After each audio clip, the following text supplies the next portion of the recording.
भगवान वासुदेव श्री कृष्ण की जय। ओम नमो भगवते वासुदेवाय। ओम नमो भगवते वासुदेवाय। श्री कृष्ण गोविंद हरे मुरारी, हे नाथ नारायण वासुदेव। श्री कृष्ण गोविंद हरे मुरारी, हे नाथ नारायण वासुदेव। राधे कृष्ण राधे कृष्ण राधे कृष्ण राधे कृष्ण। द्वारकानाथ की जय, केशव की जय, माधव की जय, राधा रानी की जय। श्री सुखदेव जी राजा परीक्षित को भागवत कथा सुना रहे हैं, वही प्रसंग हम आपको सुना रहे हैं।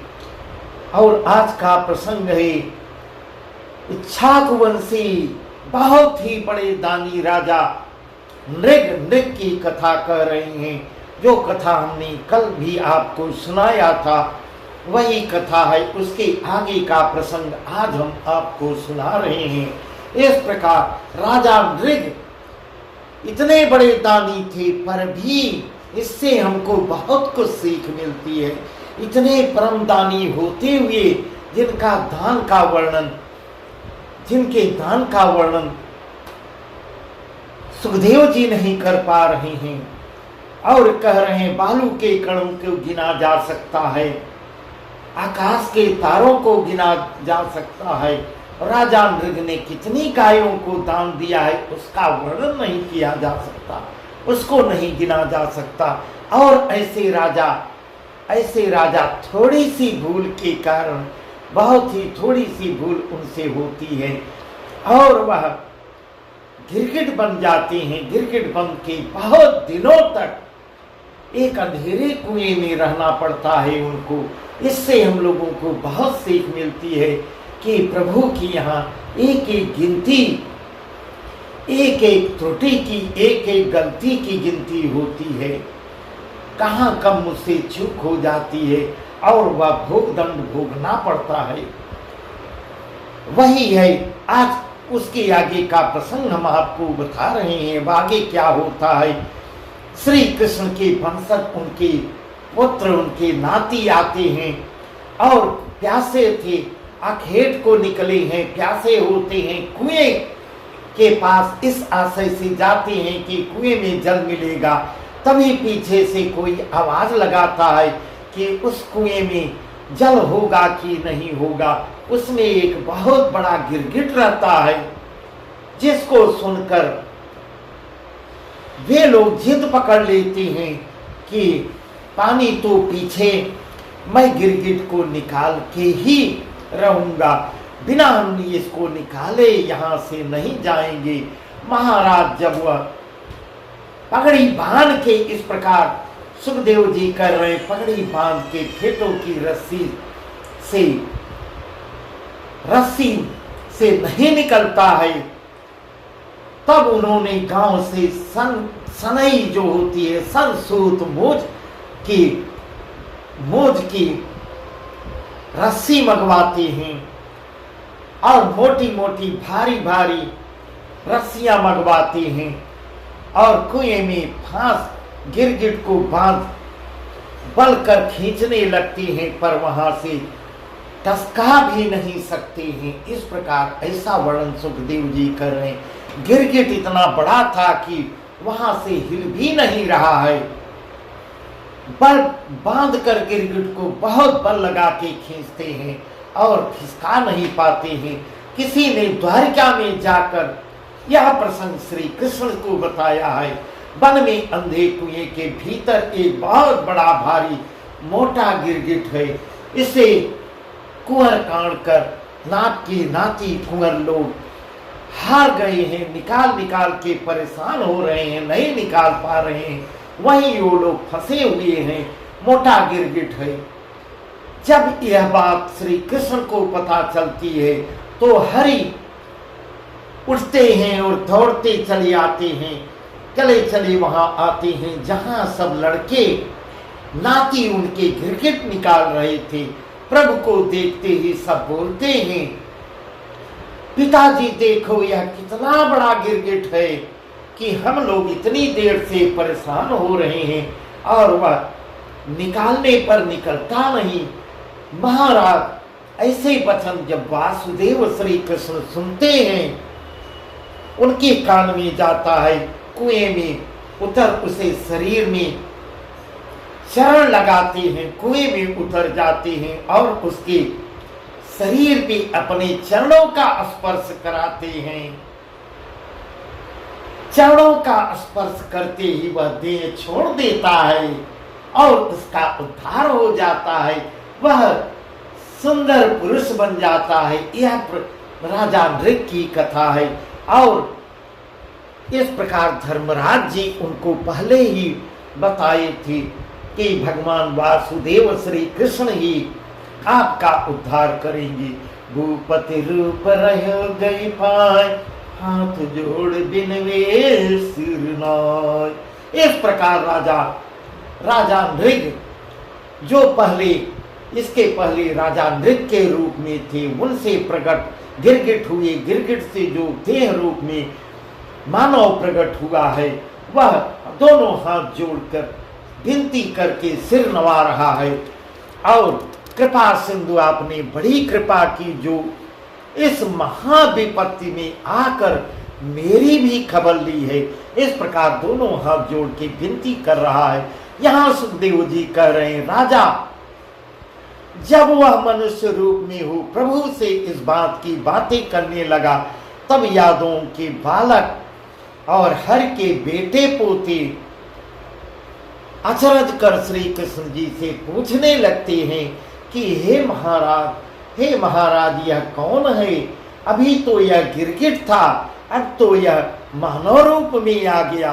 गिरगिट कहाँ चला गया? गिरगिट कहाँ गया? उस काल प्रभु कुछ न बोले, राजा से बोले। उस समय प्रभु उन लोगों का उत्तर नहीं दे रहे हैं, यह कौन है? पाप से गिरगिट हो यहाँ रह रहा है। उस काल प्रभु आप कुछ न राजा से बोले। इस प्रकार कह रहे हैं। उनके नाती पोते भगवान से विनय जित पकड़ लेते हैं। अपनो भेद कहो समझाए, जैसे सभे सुने मन लाए, को हो आप कहाते आए। इस प्रकार उस मानव से पूछते हैं। इस प्रकार वह लोग जिद करके उस मानव से पूछते हूँ, अपने भेद कहो समझाए, जैसे सभे सुने मन लाए, को हो आप कहाँ ते आए, कौन पाप एक काया पाए। इस प्रकार वह बालक लोग भगवान वासुदेव की कृष्ण के पुत्र और नाती लोग उनसे मानव से पूछते हैं कि हे यह शरीर कैसे पाए और कौन हो, कहाँ से आए हो, किस कारण यह शरीर मिली, हम लोगों को बताओ। सुन नृग कहे जोरी दो हाथ। इस प्रकार राजा नृग जो पूर्व जन्म में राजा थे, दोनों हाथ जोड़ के, तुम सब जानत हो यदुनाथ, हे यदुनाथ के वंशज लोग, आप सब कुछ जानते हैं, आप सब कुछ जानते हैं। इस प्रकार वासुदेव श्री कृष्ण भी मुस्कुराने लगते हैं। उस पर आप पूछते हो। इस प्रकार भगवान वासुदेव से राजा नृग कह रहे हैं, हे भगवान वासुदेव, आप पूछते हो तो मैं कहता हूँ, मेरा नाम है राजा नृग।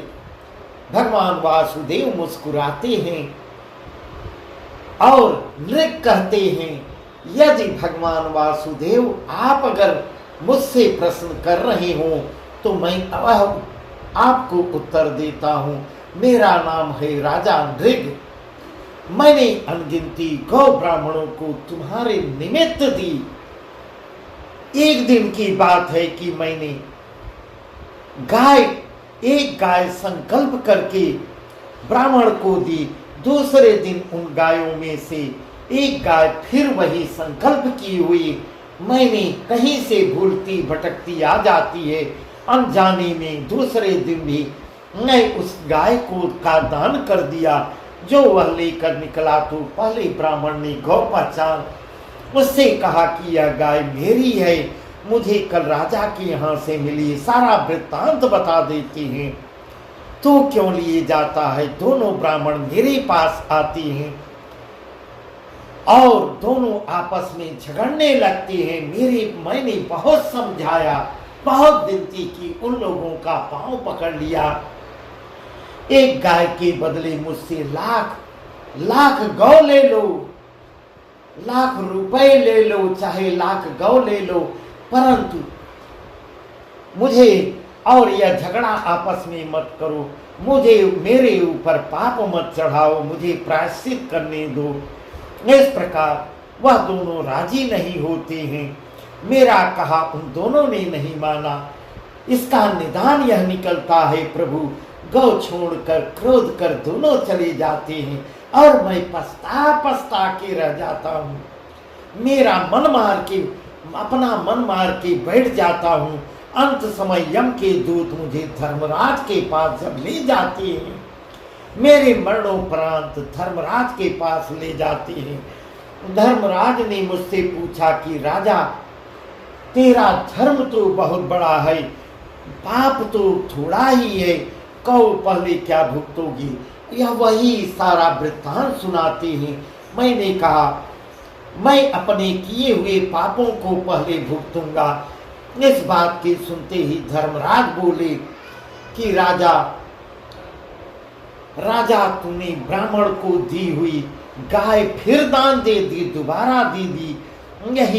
यही तुमने अधर्म किया है, अधर्म से तू, इसलिए इस अधर्म के चलते तुमको गिरगिट बनना पड़ेगा। पृथ्वी पर जब जाएगा गोमती तीर और घने जंगल में अंधे कूप में रहना पड़ेगा।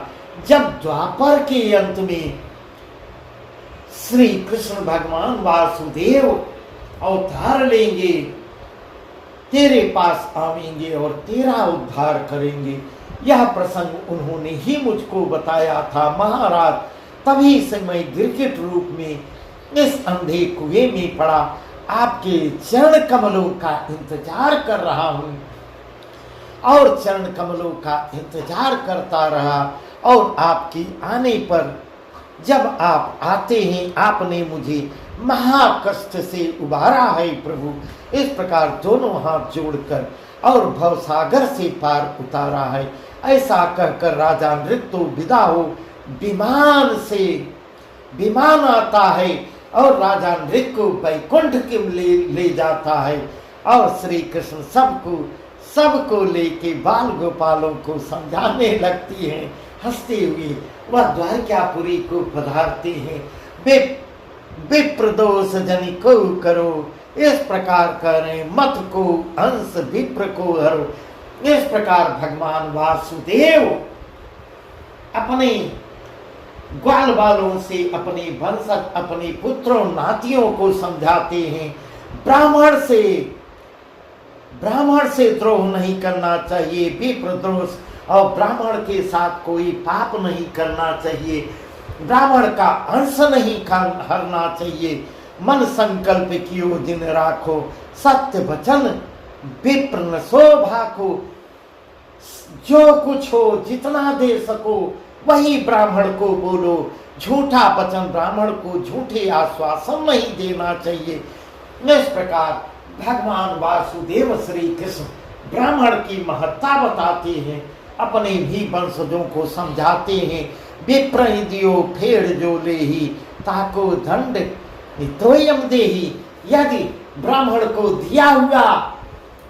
को दान दिया हुआ अगर फिर वापस ले लिया तो जाके यम के दूत लोग यम दंड से मारते हैं और उसको प्रायश्चित भुगतना ही पड़ता है। यमराज के यहाँ उसे कड़ी यातना मिलती है। इसलिए ब्राह्मण से विश्वासघात नहीं करना चाहिए, ब्राह्मण से झूठ नहीं बोलना चाहिए, ब्राह्मण का अंश हक नहीं खाना चाहिए। विप्रन के सेवक हो रहिए और ब्राह्मणों का सेवक बन के ही रहना चाहिए। विप्रन के सेवक हो रहिए, सब अपराध विप्र के सहिए। ब्राह्मण कितना भी अपराध करे, तुम्हारे सीने पर भी पैर से मार दे उसका सहन करने लेना चाहिए। विप्र ही मानो सो मोहि माने, विप्र और मोहि भिन्न न जाने। इस प्रकार ऐसा वर्णन कर रहे हैं वासुदेव श्री कृष्ण। हे अपने साथ अपने वंशजों, अपने पुत्रों और साथ में आने हुए ग्वाल बालों को समझा रहे हैं। सब कोई कान लगा के सुनो, ऐसा जो करता है वह मुझे बहुत ही प्रिय। जो ब्राह्मण की सेवा करता है वह समझो मेरी सेवा कर रहा है, उसको देखकर मैं प्रसन्न होता हूँ। ऐसा भगवान वासुदेव अपने मुखारबिंद से वर्णन कर रहे हैं। जो मुझ में और ब्राह्मण में इस प्रकार उन लोगों से बार बार समझा के कर रहे हैं। कान खोल के सुन लो, मैं बार बार समझा के कह रहा हूँ। जो मुझ में और ब्राह्मण में भेद जानेगा वह घोर नरकगामी होगा, वह घोर नरक का वासी होगा, उसको कोई बचा नहीं पाएगा और यम के दूत उसको घोर नरक में ले जाएंगे। और जो विप्र को मानेगा वह अपने यहाँ पे ही मुझको पा जाएगा। जो ब्राह्मण की सेवा करेगा उसको मैं अपने आप सहज में ही प्राप्त हो जाता हूँ, निसंदेह परम धाम भी दे देता हूँ अपना। और जो ब्राह्मणों की सेवा करता है उसको मैं अपना परम धाम देता हूँ। महाराज यह बात श्री कृष्ण सबको वहां से ऐसे बताते हुए सबको लेके द्वारका को पधारती हैं। दस यह प्रसंग बहुत ही सुंदर प्रसंग था जो पूर्ण हुआ। भगवान वासुदेव श्री कृष्ण की जय। ओम नमो भगवते वासुदेवाय। ओम नमो भगवते वासुदेवाय। श्री कृष्ण गोविंद हरे मुरारी, हे नाथ नारायण वासुदेव। श्री कृष्ण गोविंद हरे मुरारी, हे नाथ नारायण वासुदेव। राधे कृष्ण राधे कृष्ण राधे कृष्ण राधे कृष्ण। द्वारकानाथ की जय, केशव की जय, माधव की जय, राधा रानी की जय।